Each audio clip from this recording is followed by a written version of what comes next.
ذكر رحمة ربك عبده زكريا إذ نادى ربه نداء خفيا والله أحد الله الصمد الله الصمد الولاد لم يلد ولم يولد والسماء رفعها ووضع ألا تطغوا وأقيموا الوزن بالقسط ولا تخسروا خذ الكتاب وآتيناه الحكم صبيا وحنانا من لدنا وزكاة وكان تقيا। আসসালামু আলাইকুম রহমতুল্লাহি ওয়া বারাকাতুহু। বন্ধুরা, আপনারা কি কখনো শুনেছেন যে কোনো শিশু কোরআনের হাফিজ হয়ে জন্ম হয়েছে? হ্যাঁ, এমনই এক জীবন্ত অলৌকিক ঘটনা ঘটেছে আফ্রিকার আরব দেশ আলজেরিয়ায়। এই দুধ পান করা শিশুটিকে প্রকৃতির বড় নিদর্শন এবং জীবন্ত অলৌকিক বলে ঘোষণা করা হচ্ছে। তিনি বিশ্বের সর্বকনিষ্ঠ হাফিজ কোরআন মুখস্থ হওয়ার গৌরব অর্জন করেছেন। ইয়াহিয়া নামের 2 বছরের এই বালক পবিত্র কোরআনের হাফিজ। আপনাদেরকে বলে রাখি যে এই শিশুটি কোরআনের আয়াত, ছোট হাদিস ও মসনুন দোয়া ছাড়া সে একটি শব্দও বলতে পারে না, এমনকি দরজা মানে সাইকেলও বলতে পারে না, কিন্তু কোরআন খুবই সুন্দরভাবে পড়তে পারে। সংবাদপত্র ও টিভি চ্যানেলগুলোতে ইয়াহিয়ার পুরো ঘটনাটি চালানো হচ্ছে। যখন দর্শকরা এই শিশুটিকে দেখছেন তখন তারা নিজেই বিশ্বাস করতে পারছেন না যে এই শিশুটি এমন সুন্দরভাবে কোরআন তেলাওয়াত করতে পারে।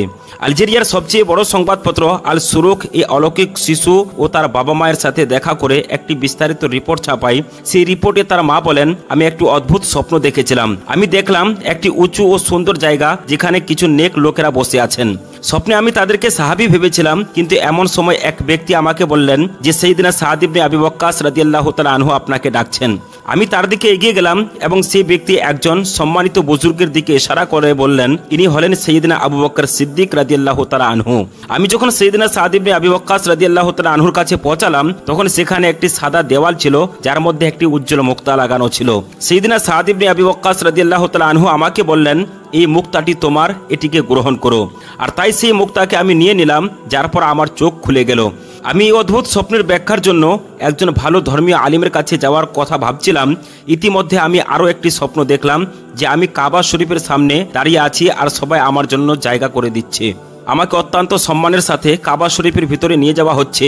এরপর যখন আমার সন্তানের জন্মের দিন ঘনিয়ে আসলো তখন কেউ একজন আমাকে স্বপ্নে ডেকে পাঠালেন যাতে আমাকে সূরা রহমানের 10ম আয়াতটি আমার সামনে পাঠ করলেন।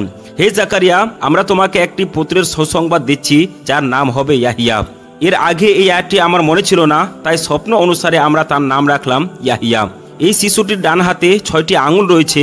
পরিবারের মানুষরা বলেন, আমরা 6 নম্বর আঙুলটিকে কাটার জন্য হাসপাতালেও গিয়েছিলাম, কিন্তু ডাক্তাররা বলেন যদি এই আঙুলটিকে কাটিয়ে দেওয়া হয় তবে আবার এই আঙুলটি বেরিয়ে আসবে। এই বাড়তি আঙুল দিয়ে ইয়াহিয়ার ডান হাত দেখে মনে হয় যেন আল্লাহর নাম লেখা আছে, তাই আমরা কাটার ধারণা ছেড়ে দিয়েছিলাম। এই শিশুটির মাসিমা বলেন, বাচ্চাটির বয়স যখন 40 দিন হলো তখন একদিন আমরা দেখলাম যে সে তার মায়ের কাছে ঘুমাচ্ছে এবং সে তার হাতের শাহাদাতের আঙুলটি এমনভাবে উঠালো যেমন আমরা শাহাদাতের কলমা তেলাওয়াত করার সময় উঠাই। তারা আরও বলেন যে ইয়াহিয়া সাধারণ শিশুর মতো কান্নাকাটি করে, কিন্তু যখনই পবিত্র কোরআন তেলাওয়াত করা হয় তখনই সাথে সাথে নীরব হয়ে যায়। শিশুটির পরিবারের মানুষরা বলেন যে যখন তার বয়স 1 বছর হলো তখন সে দেওয়ালে ফ্রেমের দিকে ইশারা করলো এবং দেওয়ালে লেখা কলমা তৈয়ব পড়তে শুরু করলো। এরপর ইয়াহিয়া পবিত্র কোরআন খুলে তাতে সাজদার আয়াতটি দেখতে পেল এবং সে আয়াতটি পড়তে শুরু করলো। তার সময় বয়সী বাচ্চাদের মতো খেলনার কিছুই শখ নেই। তিনি সর্বদা তার হাতে পবিত্র কোরআন বা শিশুদের ধর্মীয় পুস্তক রাখে। আপনি যদি তার সামনে কোরআনের তেলাওয়াত করতে গিয়ে ভুল করে বসেন তবে সে আয়াতটিকে সঠিক করে দেয়। এই জন্মগত হাফিজ এটিকে আঁকড়ে ধরে এবং এই ভুলটি সংশোধন না করা পর্যন্ত ছাড় দেয় না। ইয়াহিয়ার ক্ষমতা ধীরে ধীরে বাড়তে থাকে। কোরআন মুখস্থ করার সাথে সাথে এখন তিনি বিখ্যাত তেলাওয়াতকারী এবং মাশায়েখদের মধ্যে পার্থক্য করতে শুরু করেছে। কিছু লোক বলেন যে এই শিশুটি জিন দ্বারা বন্দী হয়েছে এবং তারাই তার ভাষায় কথা বলে। তখন ইয়াহিয়ার মা কিছু আমিলের কাছে গেলেন। আমিল ইয়াহিয়ার উপর দম করার জন্য কোরআন তেলাওয়াত করতে শুরু করলেন। আমিলের সঙ্গে সঙ্গে সেই শিশুটিও কোরআন তেলাওয়াত করতে শুরু করলেন। আমিলরা এই দৃশ্য দেখে বললেন, এই শিশুটির উপর কোনো জিন দ্বারা বন্দী করা হয়নি, বরং এটি একটি আল্লাহর কুদরত, যা থেকে আল্লাহ রাব্বুল আলামিন তার ধর্মের একটি মহান কাজ নিতে চলেছেন। প্রতিযোগিতায় ইয়াহিয়া বিশ্বের সর্বকনিষ্ঠ হাফিজ হিসেবে পুরস্কৃত হন। বন্ধুরা, ইয়াহিয়ার সম্পর্কে আপনাদের কি মতামত কমেন্ট করে অবশ্যই জানাবেন। আর ভিডিওটি ভালো লাগলে একটি লাইক করবেন। আর চ্যানেলে যদি আপনি নতুন হয়ে থাকেন তাহলে চ্যানেলটিকে সাবস্ক্রাইব করবেন। আসসালামু আলাইকুম ওয়া রাহমাতুল্লাহি ওয়া বারাকাতুহু।